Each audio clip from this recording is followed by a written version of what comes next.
Under Armour thrived on compression shirts, not shoes, driven by athletes' influence. In the beginning, they were popular for the compression shirt that they wore under the hoodie, all the football players. The problem was they were saturated through football, but nobody gave a shit about football players because they wear helmets. So they were stuck in a rock and a hard place. You did. And then they had a few great years here and there, enough sustainable years. They almost died a couple times. They'll tell you their own story. But then when Curry came along, he looked at the math to it and said, you know what?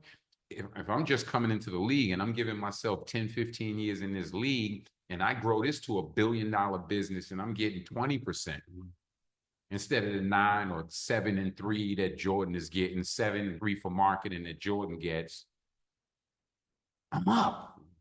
Now go ask him, is he happy about the deal? Whereas bastardizing because you have full market saturation and you're trying to find an angle in, that's where the rubber fucks up the road. And a lot of these big companies, they'll go do these so-called collabos with the small streetwear guy to get cool points. But the small streetwear guy is running around going, I work with Nike. No, you don't. They give you fucking 200 shoes to fucking draw on, and they're using you for marketing where you should have got a huge check instead of you can't eat rubber. Go get a check. Is there a quote unquote celebrity out there with a rapper, artist, or any kind of celebrity that you want to do a collab with? Nope. No. Okay. Because that destroyed the market in certain aspects. The celebrity hustling you a brand, it just jumped the shark. So, do you believe Denzel Washington when he says this is the right toothpaste for me? Who the fuck are you? When did you become a dentist? Probably not. Exactly. Do you believe Joan Rivers, God bless the dead, because she said this is the way? That shit is over. It is actually over now for the influencer who goes, oh, I'm wearing these. No, TikTok gave you $1,000 for every 10,000 pair you sell for them. That shit, it's up to believe in yourself now. Is that product good for what I need it for? And I think that consumer is the smart consumer now. We're way smarter than we are now. And it's good that we got back there because, with the fast fashion and all the other stuff. I remember, man, we used to go to Macy's 1.5, and I go to the Hugo Boss section, and I'm buying a white button-down shirt. And if I spill coffee on there, I cry to holy hell because that was $80. Now I go to H&M or Primark, same shirt, $8. I could throw coffee on it myself, rip the shit off, and before I get upstairs, I got a whole new look. So, now that we care a bit more, I think it's going back to that, the right items as opposed to, when you travel, how many luggages do you carry? Do you just a carry-on? Because you're a smart person. It's going that way where everything's going to be in one bag that you need that you can put over your shoulders. That's what's good about Thailand. Taught me how to put the backpack on instead of running around with 3 or 4 suitcases like, well, what are you, Gilligan's Island? Or what the fuck are you doing? So I'm here to February 9th, right? I've already done a lot of stuff in Ho Chi Minh City, right?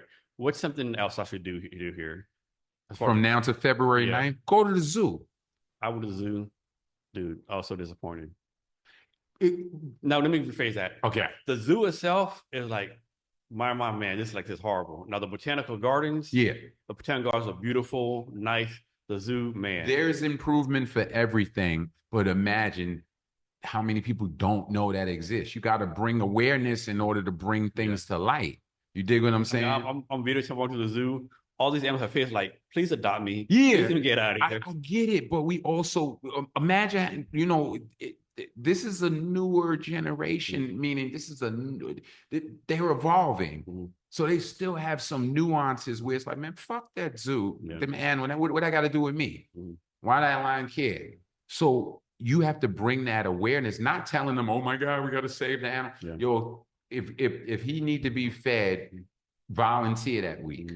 You're going to bring awareness to the situation. Like, yo, let's really start taking care of him because now you got eyeballs on this. Yeah.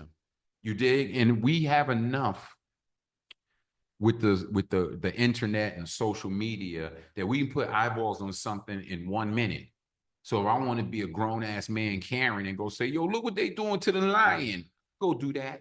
I could go volunteer my time because maybe they don't have enough people to feed them on a regular basis. You feel me? Mhm.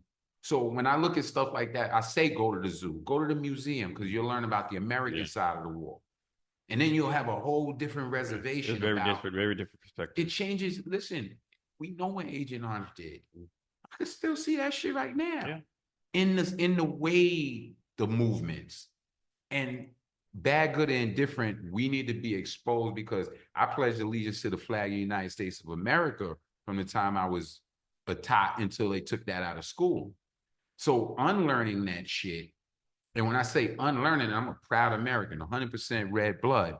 But come on, son, what we doing here? Yeah, I mean, you can be a proud American, but you have to admit, like sometimes the We country, fuck up. yeah, we just do some horrible things. Yeah, we fuck up, and we should be more. We should be as active as with fixing this fuck up, this particular one.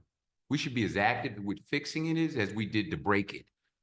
You know, so I want to be here. I don't know how I ended up here, you know, through life, but I never felt more at home in any Asian country, and I never wanted to help another group of people grow more than this group because I see where they've been. And like I said, we have more in common as me being a Black American and them being Vietnamese than we have differences. You know, I was on a train, last story though. I was on a train and this was maybe a month or two ago before I got here, right? And I looked on the train and I'm talking about the I live in a box homeless guy. That guy, right? You know who that guy was? That guy was me. That was a Black American male who got squeezed so goddamn hard in America that he didn't know which way to go because he can't find a job over here. You can call it what you want. He was on drugs. He just went crazy, whatever the fuck. But that was a Black American male, right? Sleeping on a train. So I'm looking at me.